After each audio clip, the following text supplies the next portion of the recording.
Halo, salam Mbak, tenang. Kenapa? Sehat ya, jadi yang lain juga sehat ya, biar jangan dua kali bertanya karena Zoom ini, ya. Sehat semua ya. Witness, coba tanya yang lain, sehat semuanya apa belakangan? Ya, semuanya. Oh baik ya, jadi biar jangan dua kali bertanya lagi. Yang pertama saya baca witness, selanjutnya nanti perkara yang lain ini maksudnya. Tapi dalam hal pertanyaan sehat atau tidak, sekali ditanya untuk menghemat waktu dan hubungan ini nanti apa namanya koneksi buruk. Ya baik, dengarkan saya baca ya pokoknya ya. Tertentu apabila sedang melakukan apabila seorang pasien dengan pengalaman atau pabrik farmasi dibolehkan memiliki atau menguasai narkotika dengan syarat-syarat atau prosedur yang ditentukan. Sedangkan melawan hukum adalah tujuan terhadap perbuatan kepada semua orang secara umum bahwa perbuatan tersebut adalah terlarang dilakukan sebab orang tersebut dengan perbuatan yang dilarang tersebut tidak ada secara khusus berhubungan dengan pekerjaan, jabatan, keadaan, atau profesinya. Di mana negara ini berdasarkan fakta yang diperoleh diperkirakan para terdakwa pada waktu itu sudah terjadi adalah sebagai anggota Polri dan Polres Kabupaten Cirebon, sehingga dengan demikian para terdakwa adalah orang yang terjadi atau pada dirinya mempunyai hubungan dengan perbuatan khususnya dengan narkotika jenis ganja yang ditemukan pada hari Jumat tanggal 28 Februari 2020 di daerah Wilayah Polres Kota Kabupaten Cirebon. Lima dan kemudian unsur waktu tidak terpenuhi pada diri terdakwa karena unsur-unsur dari pasal yang dilakukan oleh karena unsur dari pasal-pasal yang dilakukan memakai kata atau maka unsur yang tepat dikenakan terhadap adalah setiap orang tanpa hak.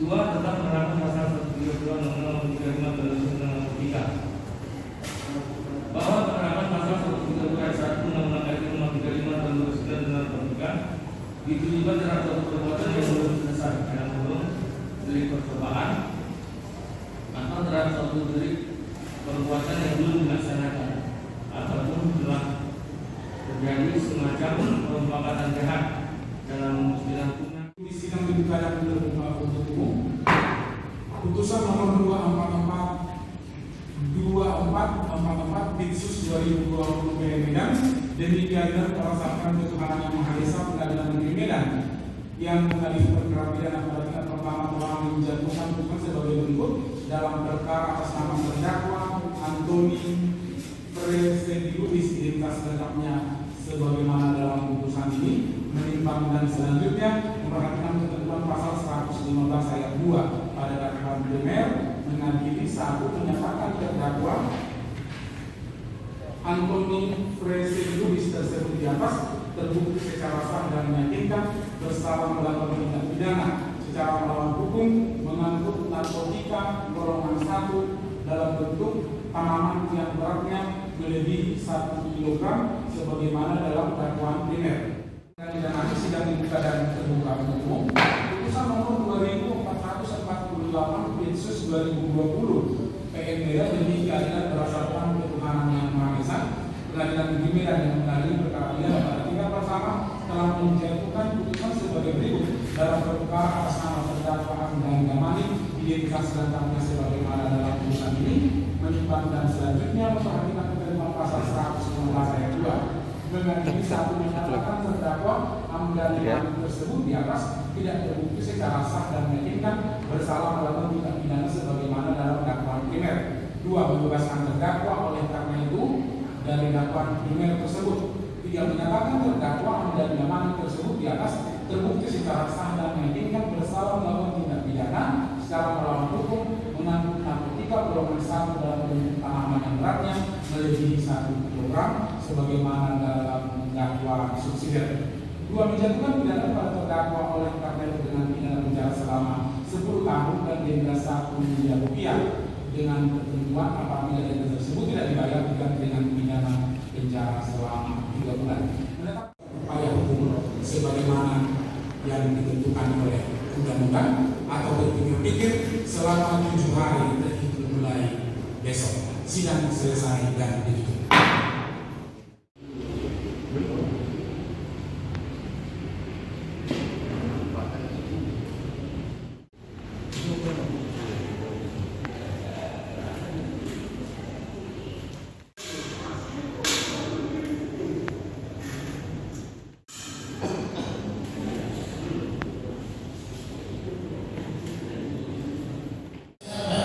Kemudian volume yang di out juga diperbesar Pak biar dengar yang lain.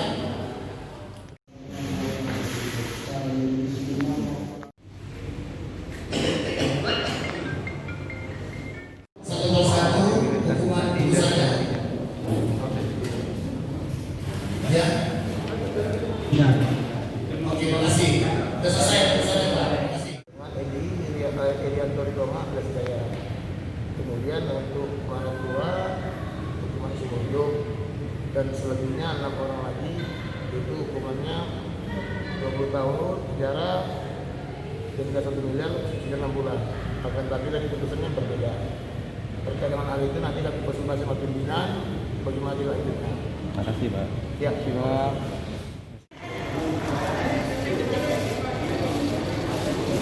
Bisa cerita Bang tentang masalah putusan Klina Bang tadi Bang. Gimana ceritanya itu Bang? Ya, hari ini putusan terhadap kasus dugaan tindak pidana narkotika yang dilakukan oleh anggota Polres Kota Padang Sidimpuan telah dibacakan oleh Majelis Hakim di Pengadilan Negeri Medan, yang mana terhadap putusan tersebut terjadi dissenting opinion atau perbedaan pendapat antara hakim di dalam musyawarah. Dissenting opinion tersebut dinyatakan oleh hakim yang atas nama Pak Tengku Oyong. Pak Tengku Oyong di dalam pertimbangannya menyatakan bahwa perbuatan yang dilakukan oleh para terdakwa, khususnya para terdakwa yang dari Polresta Kota Padang Sidimpuan, merupakan pelanggaran disiplin atau kesalahan administrasi dan bukan merupakan perbuatan tindak pidana. Namun pidana dan dinyatakan di dalam pertimbangan juga bahwa perbuatan ini adalah perbuatan onslah. Dia merupakan perbuatan kesalahan administrasi atau pelanggaran disiplin tapi bukan perbuatan pidana. Nah, di sisi lain, majelis hakim yang lain beranggapan bahwa apa yang sudah dilakukan oleh para klien kami ataupun sesuai dengan dakwaan jaksa penuntut umum telah terbukti. Nah, menurut hemat kami ini syarat dengan kejanggalan. Bagaimana mungkin seorang hakim yang lain menyatakan ini bersalah dan minimal yang paling rendah itu diadili dengan pidana penjara 10 tahun dan ada satu hakim yang menyatakan ini bukan perbuatan pidana. Ini yang menurut kami sangat aneh karena dissenting opinion yang dibacakan tadi ada hakim yang menyatakan ini merupakan onslah. Nah, sisanya itu dinyatakan pidana dihukum dengan pidana penjara 10 tahun, ada yang 13 tahun, Asma Marco Pandapotan dan Witno Suwito dan Edianto Ritonga 20 tahun. Nah, atas sikap kami saat ini adalah akan berkoordinasi dengan prinsipal ataupun terdakwa tentang langkah-langkah selanjutnya apakah kami akan melakukan upaya hukum. Secara prinsip kami akan berkoordinasi dengan para terdakwa dan secara prinsip juga kami menyatakan bahwa di sini putusan yang dibacakan hari ini syarat dengan kejanggalan. Begitu demikian. Oke Bang, dengan siapa nih Bang? Bicara Bang? Saya dengan Salman Al-Farisi dan rekan saya Pak Iskandar, sarjana hukum, sebagai penasihat hukum para terdakwa. Oke, makasih Bang. Ya, sama-sama. Ambil menerimanya. Menerimanya ya, ini menerima ganja ya. Sudah dapat Bang? Kapan masuk TV kita nih Bang? Wah, masuklah kakak ntar lagi. Tapi Bang Hakim aja masuk. Ngaji lah kayak gitu. Tanya ke orang lapas. Emang iya kan? Iya, tapi orang itu permanen sana. Udah pasti selamanya kan? Ya udah aku udah dapat nomornya untuk video call sama. Oh, di sana udah dapat. Nah, makanya tadi kalau Di sana makanya kok bisa di sana nanti bawa orang lapas.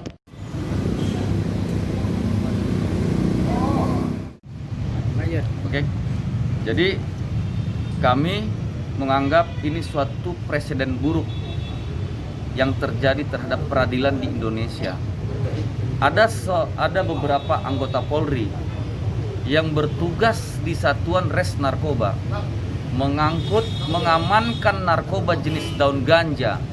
Ganja tersebut diamankan lantas dibawa ke Polres, kemudian sudah di press release.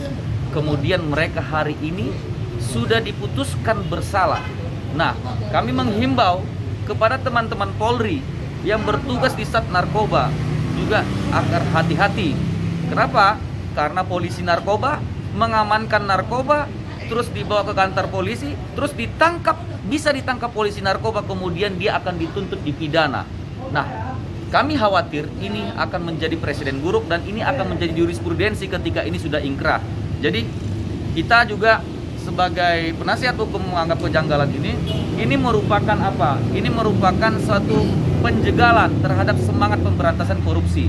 Besok tidak akan ada lagi masyarakat yang berani untuk melaporkan apabila menemukan, melihat, mendengar adanya suatu peristiwa tindak pidana narkotika, melaporkan ke polisi. Mereka tidak akan berani karena yang melaporkan tersebut juga akan bisa ditindak, dipidana. Lantas kemudian apa gunanya pasal 131? Pasal 131 Undang-Undang Nomor 35 Tahun 2009 menyatakan barang siapa yang mengetahui tentang tindak pidana narkotika namun tidak melaporkan maka diancam pidana 1 tahun. Ada seorang terdakwa yang atas nama Edianto Ritonga melaporkan atas adanya keberadaan narkotika jenis ganja kepada aparat yang berwenang, polisi, kemudian mereka dipidana. Jadi menurut hemat kami juga meminta kepada Presiden Republik Indonesia Bapak Insinyur Joko Widodo agar memperhatikan ini suatu presiden buruk. Ini akan menjadi jurisprudensi ke depannya, tidak akan ada lagi yang berani untuk menindak suatu perbuatan tindak pidana baik dari pihak masyarakat ataupun pihak dari kepolisian, karena ini akan dijadikan dasar oleh siapapun nantinya bagi penegak hukum, khususnya itu catur wongso antara hakim, pengacara, jaksa dan polisi. Ini akan menjadi acuannya di dalam menindak suatu peristiwa pidana yang mirip dengan peristiwa yang dialami oleh para terdakwa ini. Demikian. Bang, menurut abang sendiri bang, Simlek Kelinda Bang ini ada enggak indikasi seperti kriminalisasi gitu bang? Kami menganggap ini kriminalisasi. Kenapa? Secara legal mind, kita semua ini belajar yang namanya legal formil. Dari awal kami menganggap tuntutan ini sudah cacat hukum. Anda bayangkan, di dalam tuntutan JPU sendiri saja, dia menyusunnya, dia para terdakwa ini didakwa dengan pasal 115 ayat 1. Kemudian di dalam amar ataupun positanya, dia menuntut dengan pasal 114 ayat 1. Cacat formil yang pertama. Kemudian yang kedua, fakta-fakta persidangan. Tidak ada satupun fakta persidangan yang menunjukkan bahwa perbuatan yang dilakukan oleh para terdakwa ini merupakan suatu perbuatan tindak pidana. Dan kesaksian yang dihadirkan, para saksi yang dihadirkan di persidangan ini merupakan kesaksian di auditu yang tidak melihat, tidak mendengar, tidak mengalami langsung suatu peristiwa pidana tersebut. Nah, kalau disampaikan tadi oleh Anda sebagai media, apakah ada kejanggalan? Menurut kami ini sangat janggal. Kemudian adanya di sana. Nah, terus kemudian agar teman-teman media tahu, saksi pelapor itu tidak pernah dihadirkan di persidangan. Barang bukti ganja, sampelnya itu tidak pernah dihadirkan di persidangan. Bagaimana mungkin suatu sidang pidana narkotika, barang bukti yang diajukan adalah narkoba jenis ganja, tidak pernah dihadirkan di dalam persidangan. Kemudian hari ini mereka dipidana, lantas dihukum dengan pidana penjara. Ini peradilan apa? Peradilan seperti apa? Kita diajarkan, seluruh mahasiswa hukum kita diajarkan dengan yang namanya bahwa pidana itu punya alat bukti. Alat bukti itu sendiri tidak terpenuhi. Proses peradilan ini menurut kami, yang kami alami ini adalah proses yang peradilan yang sungguh sangat menjanggalkan. Karena menurut kami, saya sebagai praktisi hukum dan rekan-rekan semua tim penasihat hukum, ini merupakan putusan yang aneh. Menurut kami demikian, Bang. Oke bang, dengan siapa nih bang? Saya sendiri dengan Salma Alfarisi Majuntak dan partner saya, rekan saya Bapak Iskandar Sarjana Hukum. Oke, terima kasih bang. Baik, terima kasih.